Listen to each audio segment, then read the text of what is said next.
Radhe Radhe everyone, जय माता दी। Friends, आज की वीडियो में मैं आपको नवरात्रि की बहुत ही सरल और संपूर्ण पूजा विधि बताऊंगी।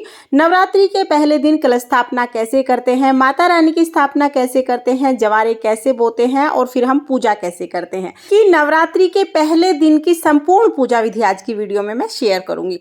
तो देखिए, नवरात्रि के पहले दिन सुबह सुबह स्नान आदि करने के बाद हम एक चौकी लगा लेंगे। चौकी पर हम लाल रंग का वस्त्र बिछा लेंगे। अब इसके ऊपर हम थोड़े से चावल का आसन देंगे, तो थोड़े से चावल हम इसके ऊपर रखेंगे और उस पर हम माता रानी को विराजमान करेंगे। तो माता रानी की जो भी फोटो या मूर्ति, जो भी स्वरूप आपके पास है, उनको आप चौकी पर विराजमान कर दें। तो यहाँ पर हमने माता रानी को विराजमान कर दिया है। इसके बाद हम जवारे बोएंगे। तो जवारे बोने के लिए मैंने यहाँ पर एक कुंडे में मिट्टी भर ली है, उसमें मैंने जौ डाल दिए हैं। इसमें थोड़ा सा जल सींच देंगे और इस पर तिलक कर देंगे। अब ये जवारे का कुंडा माता रानी की चौकी के पास ही हम रख देंगे। देखिए, अगर आप जवारे के ऊपर ही कलश की स्थापना करते हैं तो जवारे का जो कुंडा है वो माता रानी के राइट हैंड की तरफ हम रखेंगे, और अगर अलग से स्थापना करते हैं तो कुंडे को दूसरी तरफ आप रख सकते हैं। तो यहाँ पर देखिए, जवारे मैंने रख दिए हैं। अब मैंने एक कलश ले लिया है कलश स्थापना के लिए। कलश के कंठ पर मोली बांध लेंगे, स्वास्तिक बना लेंगे। कलश में हम पहले गंगा जल डालेंगे, उसके बाद शुद्ध जल से हम इसको कंठ तक भर लेंगे। अब इसमें सुपारी, सिक्का, हल्दी, लौंग, इलायची, पांचों चीजें हम डालकर आम के पत्ते इसमें लगा देंगे। अगर आम के पत्ते ना मिले तो आप अशोका के पत्ते लगा सकते हैं। 5, 7, 9 पत्ते हम लगा देंगे।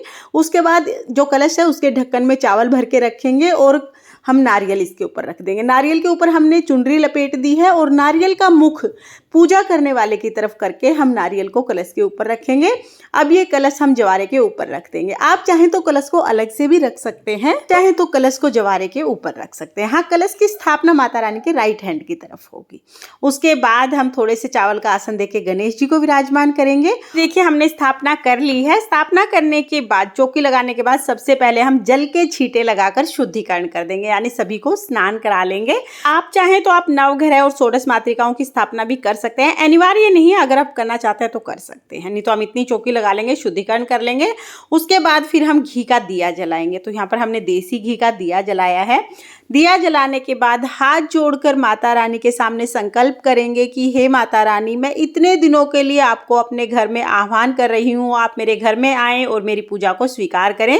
जो गलतियाँ हैं उसके लिए हमें क्षमा करें, ये कहेंगे।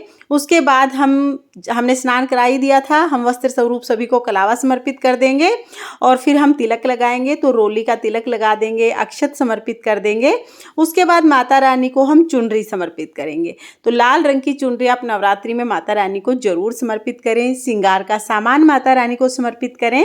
श्रृंगार का सामान नवरात्रि में एक बार ही समर्पित किया जाता है। आप चाहें तो पहले नवरात्रि को आप श्रृंगार चढ़ा सकते हैं, नहीं तो 9 नवरात्रि में जब भी अवेलेबल हो आप माता रानी को श्रृंगार चढ़ा सकते हैं। अगर आप पहले नवरात्रि को चढ़ाते हैं तो 9 दिन तक चौकी पर ही ये सामान रखा रहेगा। अभी सामान चढ़ाने के बाद फिर हम फूल चढ़ा देंगे। तो जो भी फूल आपको मिल जाए आप वो माता रानी को जरूर चढ़ाएं। फूलों की माला मिलती है तो फूलों की माला चढ़ाएं।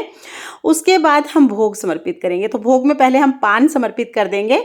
तो देखिए, पान के पत्ते पर सुपारी, लौंग, इलायची, पताशा रख के हम माता रानी को समर्पित कर देंगे। इसके बाद हम पताशे का भोग समर्पित करेंगे। तो नवरात्रि में हो सके तो पताशे का भोग आप जरूर समर्पित करें।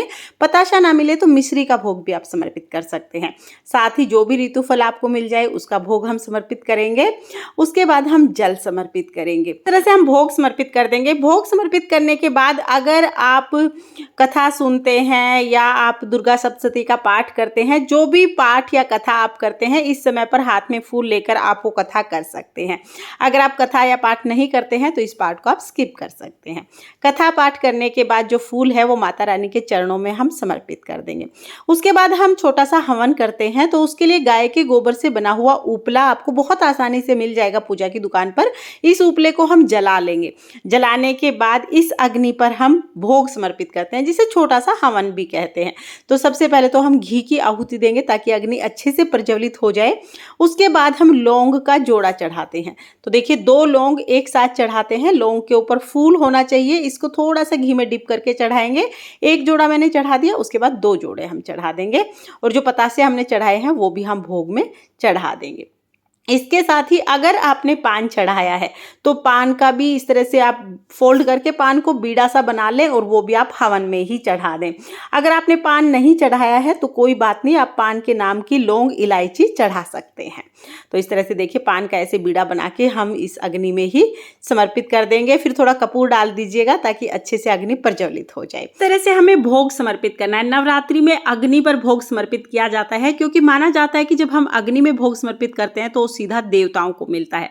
तो नवरात्रि में सुबह के समय इस तरह से छोटा सा हवन किया जाता है। रोजाना 9 दिन तक हमें सुबह इस तरह से छोटा सा हवन करना है। हमें दक्षिणा चढ़ानी है तो यथासंभव हम दक्षिणा चढ़ा देंगे और नवरात्रि के 9 दिन में से किसी भी एक दिन आप दक्षिणा चढ़ा सकते हैं। अगर आप पहले दिन दक्षिणा चढ़ा रहे हैं तो 9 दिन तक ये दक्षिणा चौकी पर ही रखी रहेगी। तो यहाँ पर हमने दक्षिणा चढ़ा दी है। उसके बाद हम आरती करेंगे तो धूप दीप से हम आरती करेंगे। अगर आपने अखंड जोत जलाई है तो फिर आप अलग से दिया जलाना, क्योंकि अखंड जोत को हिलाया नहीं जाता है। या तो फिर आप अलग से जोत जला लें या तो कपूर से आरती कर लें। और अगर आपने नॉर्मल दीपक जलाया है तो उसी दीपक से आप आरती कर सकते हैं। अति प्रेम पूर्वक पहले हम गणेश जी की आरती करेंगे, उसके बाद हम माता रानी की आरती करेंगे। आरती करने के बाद हाथ जोड़कर पूजा में रही कमियों के लिए क्षमा याचना करेंगे और अपनी मनोकामनाओं को पूर्ण करने के लिए माता रानी से प्रार्थना करेंगे। इस तरह से हमें सुबह की पूजा करनी है। और पूजा के बाद जो जल हमने लिया है ना, तो जल के लोटे से थोड़ा सा जल हाथ में लेके हवन के चारों तरफ 2 बार हम इस तरह से वार देंगे तो सुबह की पूजा पूर्ण हो जाएगी। नवरात्रि के पहले दिन सुबह सुबह हमें इसी तरह से पूजा करनी है। पूजा के बाद हम जवारे सींच देंगे। तो जवारे पहले 2-3 दिन हम इस तरह से छींटे लगाकर सींचेंगे। उसके बाद हम 1 लोटा जल सूर्य देवता को अर्घ दे देंगे। और जो भी हमने भोग चढ़ाया है, पताशे, मिठाई या जो भी फल आपने चढ़ाए हैं, वो पूजा के बाद हम घर के सभी सदस्यों को प्रसाद स्वरूप बांट देंगे। बहुत ज्यादा प्रश्न पूछा जाता है कि भोग को कब उठाना है, तो पूजा के बाद ही हम ये भोग उठाकर सभी को प्रसाद स्वरूप बांट देते हैं। इस तरह से नवरात्रि के पहले दिन स्थापना पूजा पूर्ण हो जाएगी। शाम को भी हमें इसी चौकी पर दिया जलाना है, भोग लगाना है और आरती करनी है। पूरे 9 दिन तक हम इसी चौकी पर पूजा करेंगे। अगले दिन पूजा कैसे करेंगे इसका अलग से वीडियो आपको चैनल पर मिल जाएगा। लिंक मैं आपको डिस्क्रिप्शन में दे दूंगी, वहां से देख लेना। नवरात्रि पूजा की ये सरल स्थापना पूजा विधि आपको कैसी लगी कमेंट करके जरूर बताना। अगर वीडियो पसंद आई हो, वीडियो अगर आपके लिए थोड़ी बहुत भी यूजफुल हो तो प्लीज वीडियो को लाइक कर देना। और हम महिलाएं घर में तीज त्योहार कैसे करते हैं ये देखने के लिए मेरे चैनल को सब्सक्राइब कर लेना। ये नवरात्रि आप सभी के लिए मंगलमय हो, इसी कामना के साथ फिर मिलते हैं किसी और वीडियो में। तब तक के लिए जय माता दी, राधे राधे।